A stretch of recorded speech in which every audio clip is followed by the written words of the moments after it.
मनोहर भोला।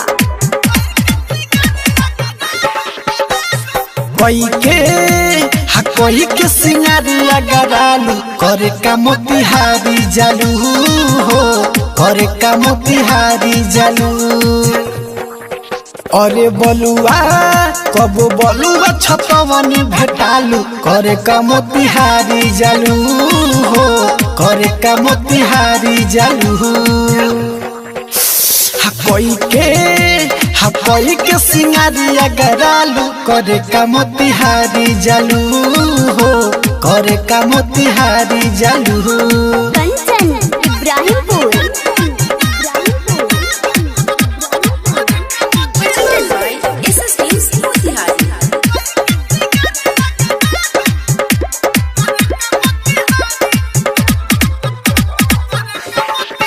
अरे मारो त सब केहू मोहर कि चारी चाबा तोहर कि भोरे भोरे जालू हो।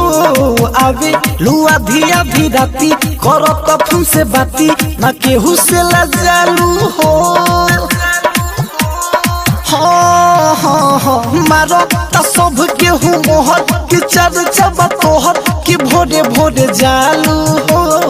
आवे लुआ धिया धी राती करो तो फोन से बाती ना केहू से लजालू हो।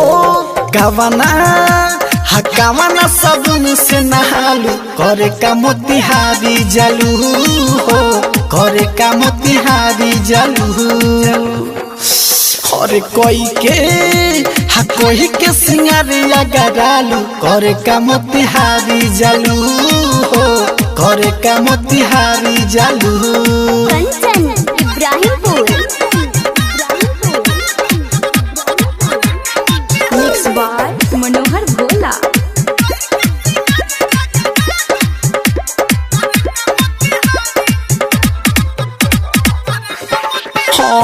चिंटू सावरिया संगे लुटेलू लहरिया अब बनेलू पवित्र हो।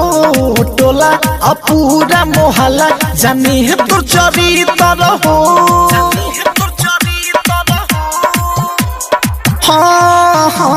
सौरभ ऐश्वर्या संगे लुटेलू लहरिया अब बनेलू पवित्र हो।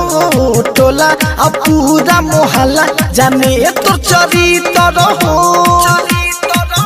अरे श्यामावा से बनेलू तू चालू करे का मोतिहारी जालू हो, करे का मोतिहारी जालू। अरे बलुआ कब बलुआ छतवनी भेटालू करे का मोतिहारी जालू हो, करे का मोतिहारी जालू। कोई के सिंगारिया गरालू करे का मोतिहारी जालू हो, करे का मोतिहारी जालू। चांदनी डिजिटल रिकॉर्डिंग स्टूडियो राम।